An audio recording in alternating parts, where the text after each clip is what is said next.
Welcome to the 49th episode of our podcast series for advisors considering the independent space. Today's episode is 3X Growth, how a pivot from independent broker-dealer to RIA turned into a nearly $4 billion slam dunk. It's a conversation with Rob Nelson, CEO and founding partner of NorthRock Partners. I'm Mindy Diamond, and this is Mindy Diamond on Independence.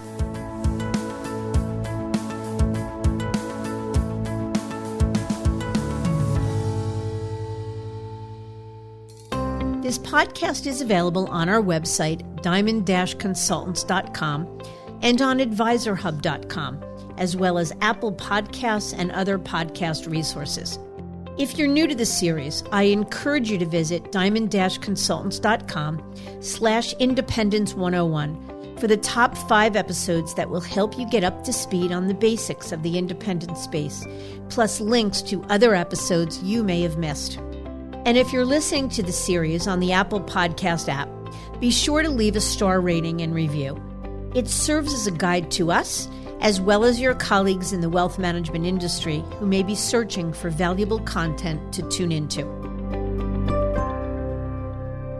While it seems that we hear most about breakaways from the brokerage world, there are plenty of other advisors who traveled a different path to independence.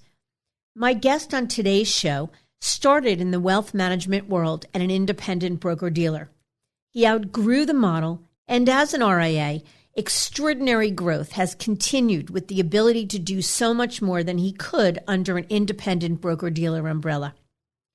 Rob Nelson, founding partner and CEO of Minneapolis-based NorthRock Partners, shares how his business serving high-net-worth clients, many of whom are professional athletes, has evolved over the years and continues to do so at a record pace. The firm made news back in April of 2019 when it took on a capital partner, New York private bank and trust Emigrant Partners. Then they made even bigger headlines in June when they recruited NBA All-Star Tony Parker, who recently retired from the San Antonio Spurs. And shortly after we recorded this interview, NorthRock announced that they expanded their footprint into Chicago in a partnership with a team that shares their passion and commitment to the client experience. All that translates into incredible fast-paced growth, pushing NorthRock's assets under management to just shy of $4 billion. In this episode, we'll talk about Rob's unique journey to the independent space, the role of a capital partner in a firm's growth, how that infusion will impact the firm's plans, this exciting high-profile hire, and much more. So let's jump right in.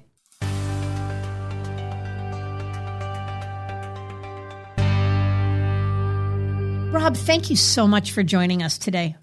I'm thrilled to be here. It's an honor. I have a number of friends and colleagues that are listening to your show, and as I mentioned up front, I've been looking forward to this. Well, I'm grateful. So let's jump right in. Maybe start by telling us a little bit about your background.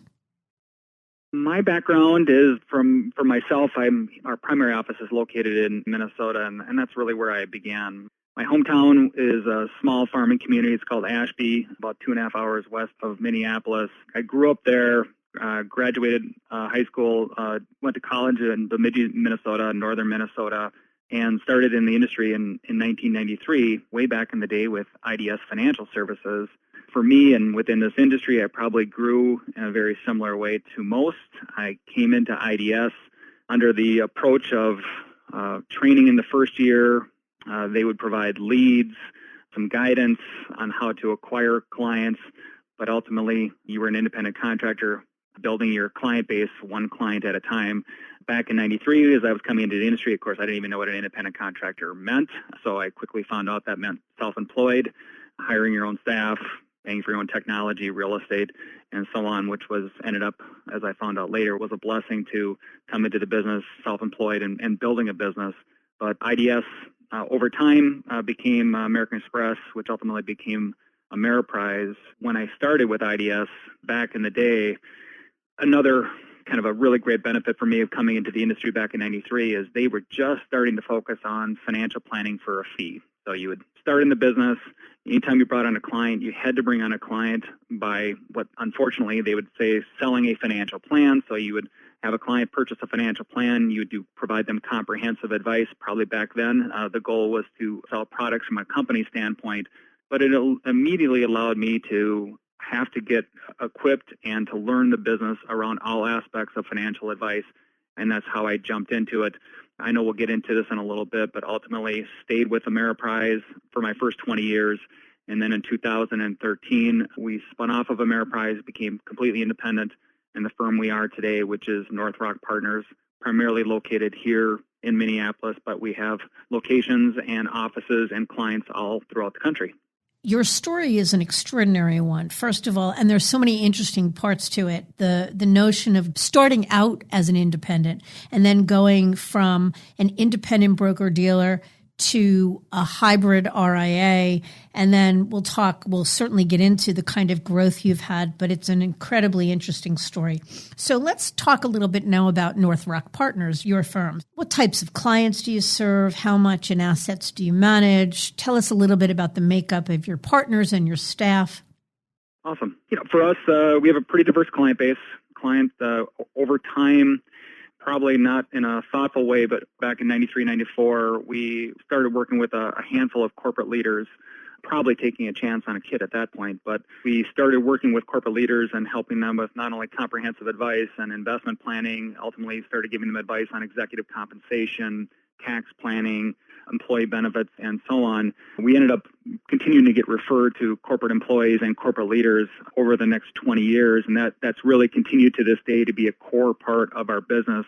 Over the last 15 years, our client base has continued to become diverse through a concentration of professional athletes and leaders in professional sports, business owners and entrepreneurs, and our clients' family members, meaning we have about 350 to 400 clients that I would consider family members of our core clients, children, parents, siblings, and so on, where we're continuing to build resources around them and having that be the value proposition for our clients. To your question on assets, it's actually kind of our asset base is more than ever is I would say a moving target. We're going through a really fast, quick growth period of time. We have about 1.5 billion of billable assets. We have about 2 billion of oversight. Clients are worth about 10 billion collectively overall, but right now we're going through really great growth where I could see us even a year from now being at 3.5 to 4.5 billion collectively as an entire organization. So today we have about 50 employees.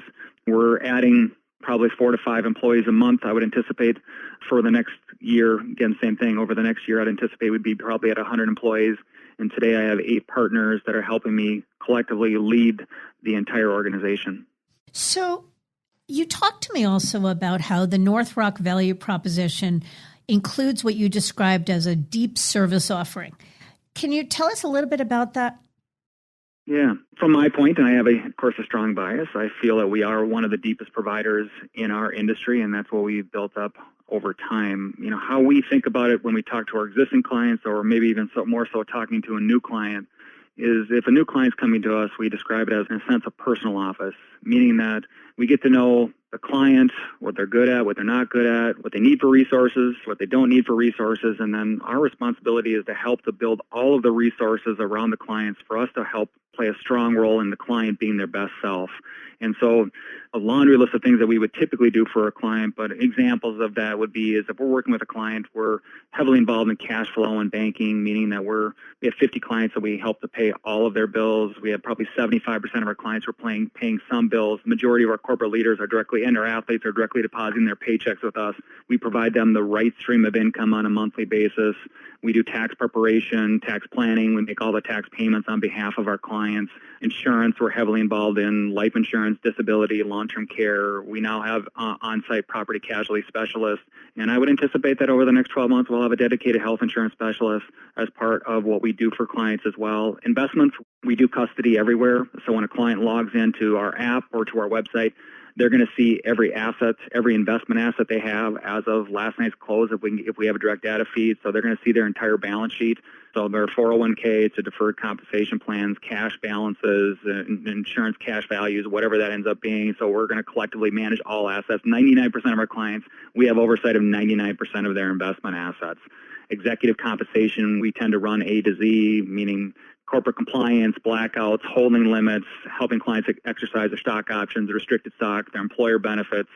Legal and estate planning, we're heavily involved in. Estate planning, we tend to run A to Z, not only helping the client form their estate plan, but then helping them go through the process to evaluate, determine the right estate plan, and then help them execute. And then we continue to monitor all charitable giving we run, not only just a donor advised fund, but we're going to run the foundation.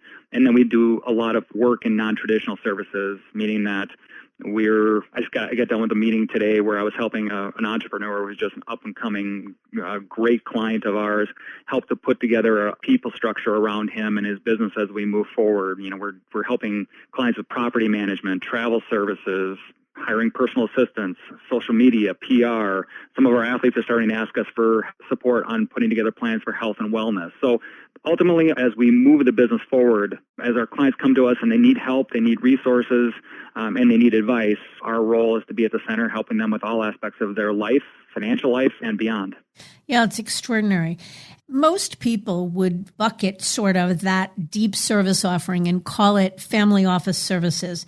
And family office services has become certainly a sexy, but a pretty ubiquitous term that a lot of firms use to describe their service model for their ultra affluent clients.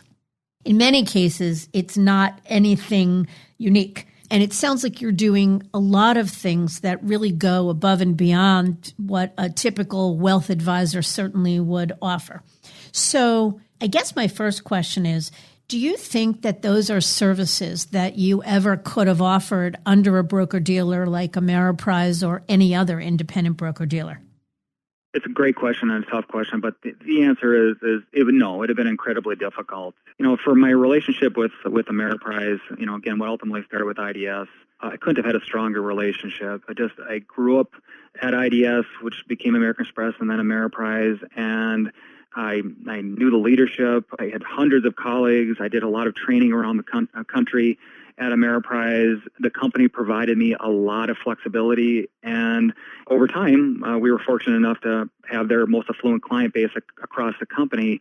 But when it was all said and done, as our clients, especially our affluent clients, were coming to us for wanting a higher level of support, it was becoming really difficult under the current system, meaning that we weren't supposed to be giving direct advice on assets that weren't held at the company. We weren't supposed to be giving specific advice on executive compensation. I was having a tremendous amount of time talking the company into allow me to pay bills. Of course, you understand the risk reasons related to that. Many of our clients were asking us to be on a foundation board, which is discouraged in that industry. Clients were asking me to play a role as a trustee or an executor. And so clients, and just because we had earned the right to be at the center. We'd earned the right to be their trusted advisor, and you can't get a better compliment than that. And so as clients were asking us to evaluate a private equity offering or an investment or business opportunity that they were being approached on, our nature is to say yes. We have competency in this. We can help you with it. We want to help. We want to play a strong role in your life and improve our clients' lives. It was just a challenge in that environment. And that's kind of, there's a message there is it's, on the same side is that on the RIA side, on the registered investment advisor side, it's not for everybody either, but for those and for us that were client focused and wanting to expand what we did for our clients, especially based on what our clients were asking for, it was really cumbersome for us to build that model in that world.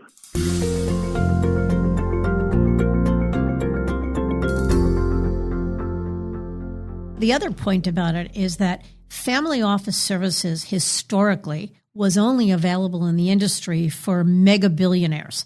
And today, one of the biggest reasons that we're seeing advisors going independent is because they want to be able to bring bill pay and concierge services and other sort of ancillary services available to not billionaires, but perhaps those with 10 million or 20 million or something of the sort. So wondering if that's part of your value proposition. In other words, what's the level of client, the asset level of a client that you provide it to? And how do you see that family office model evolving for your firm over the coming years? Yeah, as we expand those services, of course, we do segment services based on the client, not only the size, but the client need. And so having a common sense approach, because it's in our nature, for 26 years now, of just if a client has a need and it makes sense for us to want to deliver it, whether it financially makes sense or not. And so that's something from a business challenge you continue to navigate through. But most of the time, as we start to think about those non-traditional services, such as running a foundation or doing complete bill payment, where you're actually paying all of the client's bills, providing them cash flow reporting, being an administrator on a credit card, running all of their tax payments, running all of their tax planning, all of their legal contracts, and so on, you need to have not only a people structure, but there needs to be an economic model that works. So a lot of times, those types of services are clients that have $10 million or more. But at the same time, with us having a number of young athletes, and we've got a client that's a Powerball winner. We have other clients that have really come into great success through selling a business. But for those, you got a rookie athlete that's coming into their first contract and they really haven't accumulated any money, but they have all the complexity of somebody that has $20 million. We see ourselves providing those services to those types of clients as well, even though they're just starting out financially in life, and then we just come to a different type of fee arrangement, but delivering the services for what makes sense for the client. On the part of the family office services and how we think about the future of the family office services, that's a fascinating part of the business, because you kind of alluded to it already. I've been fortunate to be introduced to hundreds of leaders of family offices, but for those single family offices, it's very common right now in our industry to meet somebody who's leading a single family office. They got a family that's worth $500 million or $1 billion, and you got 2 family members and 1 staff person running the family office, and they're all over their head, and they're really just scrambling, and you can see that look in their eyes when you're sitting across the table from them, how they're delivering upon what their role is within the firm. And so for us, the conversations we're having with a number of family offices right now is we see the family offices becoming our next client opportunity. Yeah. Finding those family offices that are looking for the depth that we do. We are one of the deepest providers in the industry, and we're going to continue to expand upon every service, not only in the U.S., but we're starting to do some more work overseas as well. And the ability to be able to keep up with that and support an individual family office or a multifamily office is a role that we can see continuing to expand upon. And as that industry continues to change and as we continue to expand our service model, wanting to take advantage of it. Yeah, it's really, first of all, brilliant strategy and incredibly exciting. Is there anything else besides the ability to really customize the service deliverable for these affluent clients that you wanted to be able to do that you found difficult to do under a broker-dealer umbrella? Under the broker-dealer umbrella, you do run into problems with some of the other traditional services of being able to provide lending at another bank that's held away. Complete access to markets sometimes can be limited, meaning that if there is an investment available through a Goldman Sachs platform and a client's asking you about it, you want to be able to provide that for them, especially if it makes sense in their financial scheme. And so you want to be able to do that. And then also just being able to expand on some of those traditional services. One of the things that we think about for ourselves is being able to having the flexibility for what's next is to be a corporate trustee and have a corporate trustee and build that type of structure around the clients as well. So yes, there's those traditional services that you would think about within the broker-dealer that are even providing limitations, but then it's also those ancillary services that were a limitation as we were moving on to the future. Yeah. Let's shift gears for a minute to the capital partnership you formed this year with Emigrant Partners, actually in April of this year to be specific. So Emigrant, to give our listeners perspective, is a subsidiary of New York Private Bank and Trust, and it's a capital and advisory services partner that makes non-voting minority investments in the wealth management space. It's a firm run by Carl Heckenberg, who's its CEO, and Howard Milstein, the president and CEO of New York Private Bank and Trust. They are, in this industry, finance and industry rock stars, and making this deal even more interesting. And I'm actually thrilled to say that Lewis Diamond from our firm helped to facilitate it. I'd love to delve into your thoughts on that. So first and foremost, a lot of RIAs struggle with the idea of taking on a capital partner, giving up control, giving up equity, and when to do it. So can you share why you did so and what you were hoping to achieve? Well, the 2 obstacles you mentioned up front were our biggest caution on having the same type of relationships. I reserve the right to change my mind, but at this point in time in my career, I see myself doing this forever. And we know we have a unique value proposition, and I wanted to have that flexibility, the autonomy to grow it in the way that we saw fit. And so as we were looking at the possibility of having a capital partner. We had met with other companies over time, some of them not deliberately at an industry conference, or maybe it's a solicitation through another colleague, where a lot of the consolidators, the capital partner opportunities out there, they were looking to gain control or play a role in leading the firm, and it just didn't seem like the right fit for us. And for us, we're going through really great growth challenges, so we were continuing to know that we were going to aggressively grow over the next 5 and 10 years and hopefully forever. So we did continue to look at what was out there. And we had an introduction to Carl. And from our standpoint, some of it was timing, but it was just ultimately just having the right partner. I can't say enough good things about the relationship, even though we're still just getting going, of how well it's begun in working with New York Private Bank and Trust and Immigrant Partners, because of from a number of things. One, I now have a partner that it's truly a partnership. It is a passive role. They have no objective of running our firm someday. It's a collaboration. A lot of the challenges that we run into, they've been there, done that. They've got amazing depth in their family office. Carl is just a great student of the industry. So as we started to think about what a partnership could look like, and then the opportunity for us to collaborate on growth, they just wanted to have a role of helping us to grow. They were looking for growth capital as well, which awesome. We're looking to grow the business, and there's an opportunity for us to collaborate. So I've got a partner that has great industry knowledge. We have the ability to go side by side with them on some of the services that they're providing to the existing family, such as investment services or other types of aspects of their business, and then for us to jump into growth opportunities. They've got an amazing sports business. They're involved heavily in private equity, venture capital. And so the ability for us to expand some of our services, some of the investments that we're doing for our existing clients, and then having a partner that has know-how about the industry and has the connections in the industry, there's just a combination of things that just felt really right for us at this point in time. And then again, having a capital partner that allowed us to more aggressively invest in the business than we otherwise would have been able to do on our own, it just all came together.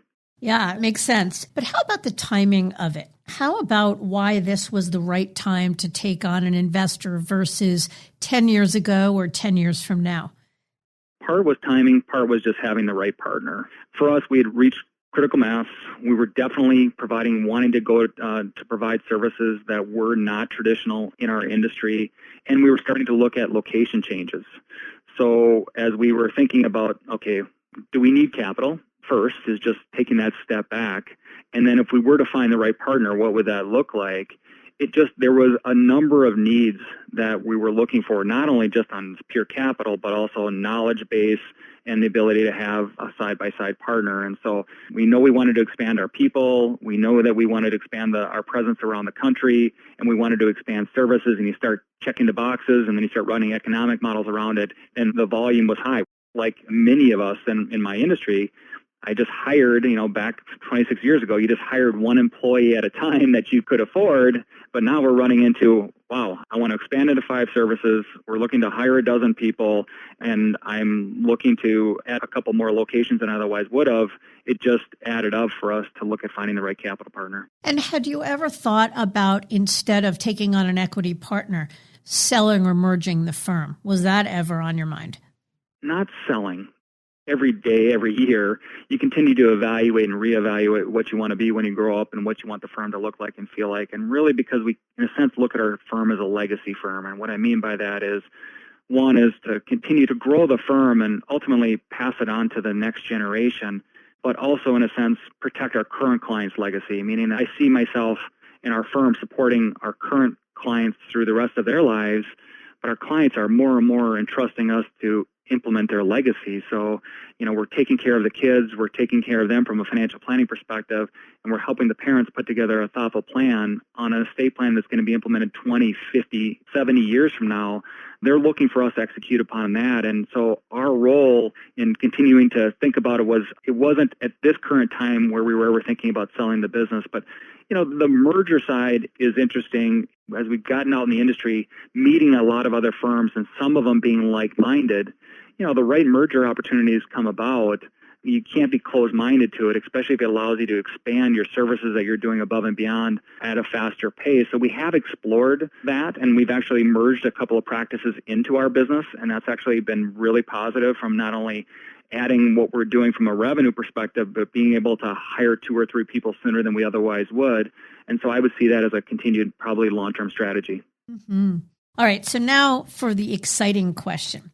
I know you have a sports, artists, and entertainment division at NorthRock, and you recently, and this is the exciting part, recruited Tony Parker, all-star basketball player from the San Antonio Spurs.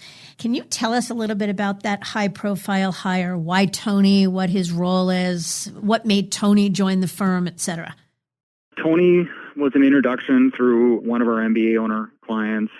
And when I met Tony for the first time, it was to grab coffee and have an introduction and just talk about the world. I knew that he was contemplating about what was next for him, but it just was an amazing first conversation. I quickly met a person that I enjoyed. He was probably one of the most well-prepared athletes that I had met, entrepreneurial. He's got a number of business interests. He owns a couple of professional basketball teams in Europe. He has a number of business interests that he's been working on over the last decade. I could tell he'd actually been planning out his retirement from the NBA since he probably started.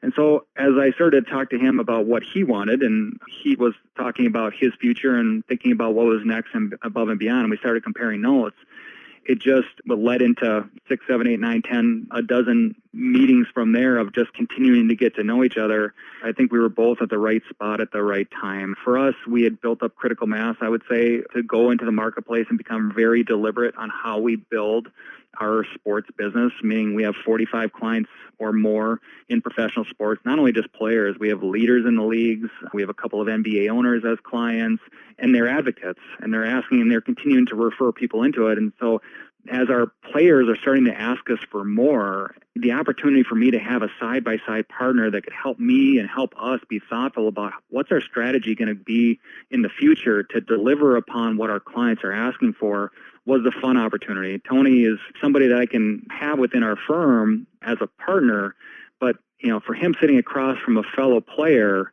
he has a unique opportunity to not only coach them off the court, but also on the court. And our players are asking us for maybe even more than our corporate executives on the services that are non-traditional. So our athletes are asking us to help them develop services on PR, social media. As I mentioned, I have a couple of our athletes are asking us to play a role in helping them put together a plan on health and wellness. They're hiring staff. They're needing help on property management and technology support, travel support. And we want to get ahead of that. I want to continue to build around it. I want to have a full circle of resources, kind of that personal office approach for athletes. And there isn't anybody I can think of as a partner that could help me and have such a strong role in the firm than Tony. And I'm feeling incredibly grateful. Yeah, and exciting too. Do you think that hiring Tony and building out this sports, arts, and entertainment division is something you could have or would have done without the capital infusion from Emigrant? I would have. One of the things that Emigrant helps as part of the process is to get ahead of it a little bit more than we otherwise would have. I mentioned already with Emigrant of wanting to expand our service offering, especially for our affluent clients and locations, and that complements what I wanted to do on the sports side. Howard Milstein has a majority interest in Jack Nicklaus Golf and wants to expand what they do in the golf world. What a fun opportunity for us to collaborate on. We already have a concentration of clients in New York, and the opportunity for us to build our sports business as well in New York at the same time, there was an opportunity to partner with Emigrant on that as well. And so there's a number of things that are opportunities for us to collaborate on. Opportunities like with Tony and some of the growth that we've had would have probably happened independently, but now with Emigrant, I think it's just going to accelerate.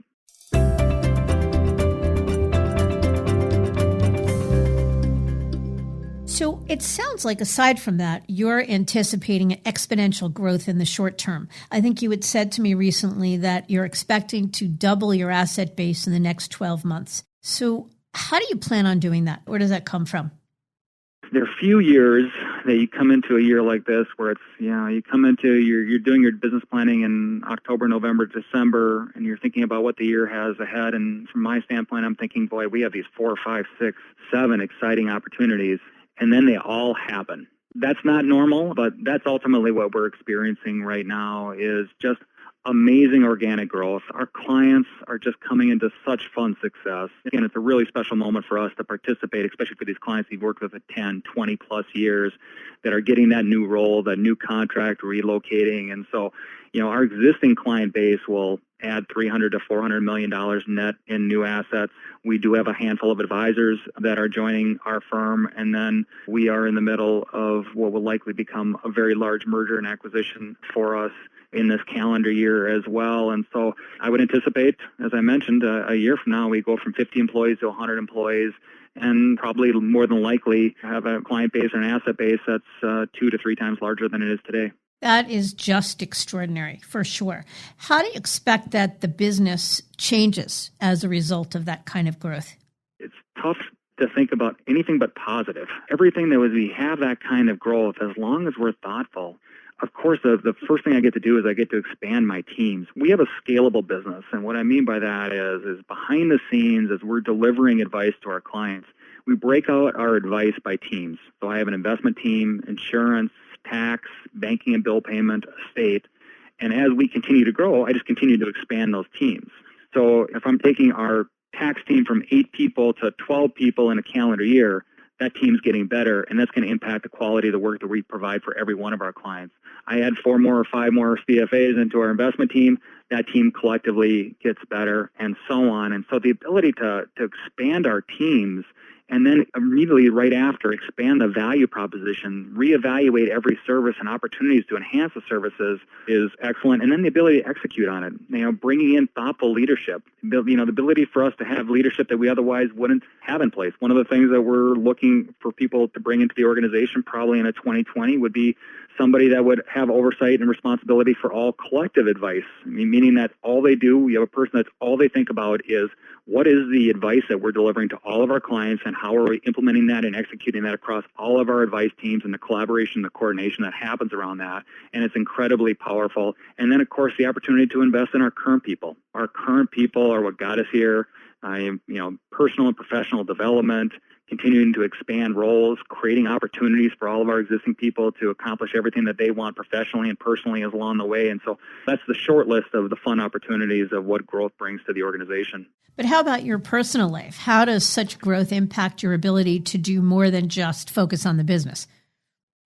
For any employee of NorthRock, it gives you the opportunity to take a step back and dream about what my role is going to be in the future and what's the opportunity for me to have even maybe a bigger, better role in a bigger, better company. Rethink about my personal goals, my professional development, and then just rethink about what a day in the life looks like for me at the office and externally. And I want the same thing for my employees. As the firm continues to grow, we've got 25 different roles within our organization, and then when that grows from 25 to 40 different roles within the organization, all having varying levels of expertise and services that are beyond financial services, we have an amazing culture. I've got amazing people. That's attractive for me in a day in the life, and it's attractive for our existing clients. Our clients can feel that. I want to continue to look for opportunities to be additive to that for myself selfishly, and then also for my people. That's exciting. You mentioned the term day in the life. What is a day in the life of Rob Nelson? What does it look like? Changing and moving. I still today play a strong role with some of our most complicated clients, meaning that clients that I've worked with over the last 20, 25 years, playing a center role and having a number of partners in the relationship. So I don't know if I'll ever be able to shake that. I feel that sense of responsibility to continue on that journey with clients that are kind of really coming into fun success with their families and careers and all aspects of changes in life. And so for me, a day in the life is working with clients, continuing to improve upon everything within the organization. I've got an amazing leadership group, so us continuing to focus on every week. I have 3 teams I'm talking to collectively about what's our opportunity to improve the business and expand the services, expand what we're doing. Of course, what got us here as an organization was simply listening to our clients. Those first 25 years, it was just our clients continue to ask for something, we continue to deliver upon it. Now, as we move forward, I can see and feel the organization getting better every week, and I tend to jump into those different projects. We're in the middle of a couple of technology initiatives, from an expansion of our CRM and some of our asset aggregation and some of our online services. So I'll jump into those meetings in a day in the life. We're thinking about expanding our national footprint and adding 2 or 3 offices.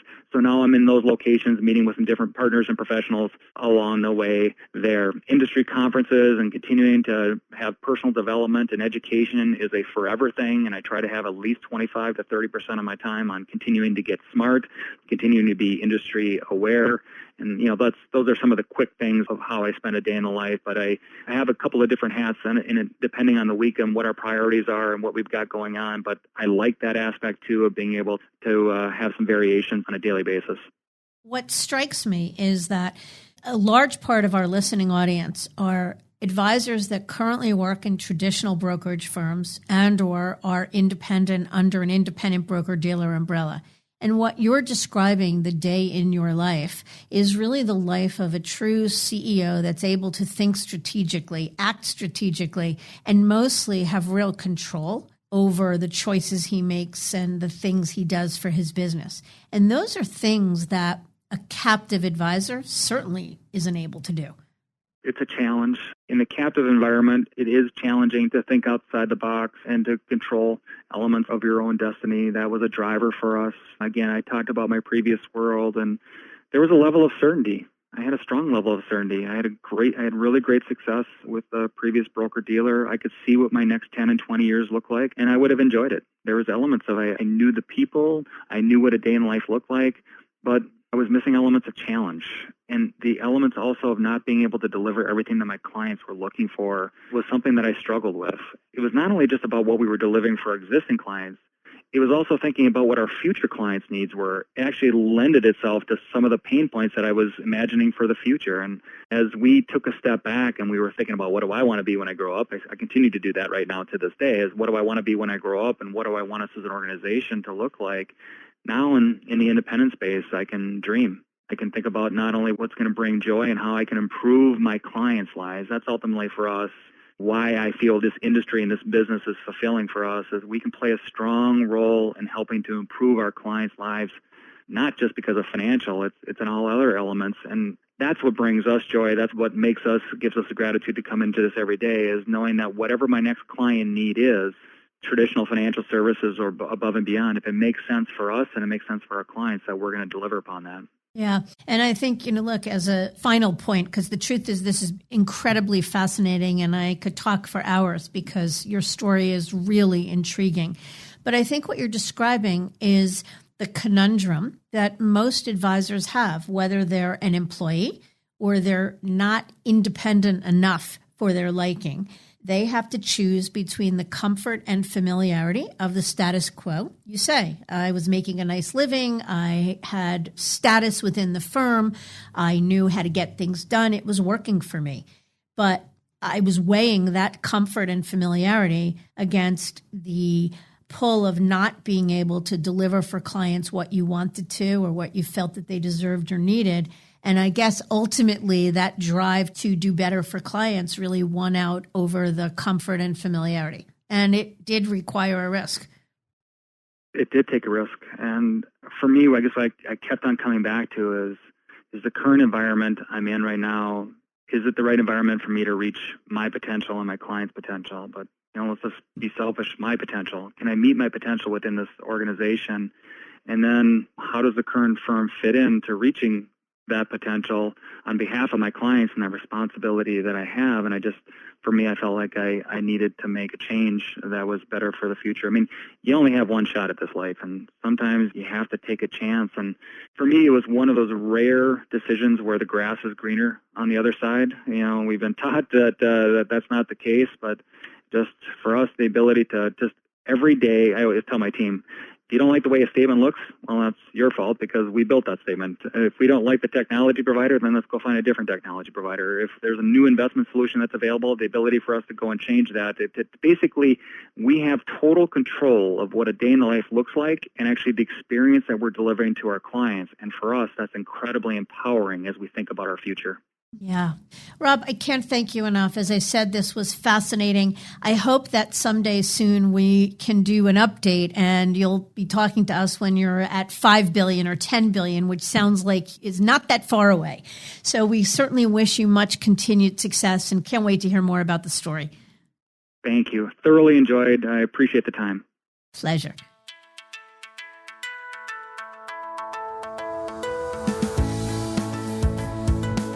As Rob said, often it comes down to choosing between the comfort and familiarity of the status quo or responding to the needs of your clients. And choosing the status quo was far riskier in his eyes. So for Rob and the team at NorthRock, it was a shot worth taking, one that has certainly paid off for him many times over. In our next episode, we'll hear from the investor side of the table. Rich Gill, a partner at Wealth Partners Capital Group, an RIA investment group, will join us to discuss what makes an attractive acquisition target, what a good deal looks like, why M&A is so red hot, and much more. Please be sure to join us. Until then, I encourage you to visit our website, diamond-consultants.com, and click on the Tools and Resources link for valuable content. You'll also find a link to subscribe for regular updates to the series. And if you're not a recipient of our weekly email, Perspectives for Advisors, click on the blog link to browse recent articles. Feel free to email or call me if you have specific questions. I can be reached at 908-879-1002 or mdiamond@diamond-consultants.com. Please note that all requests are handled with complete discretion and confidentiality. Thank you for listening. I also want to thank AdvisorHub.com for sharing this podcast with their viewers and subscribers. This is Mindy Diamond on Independence.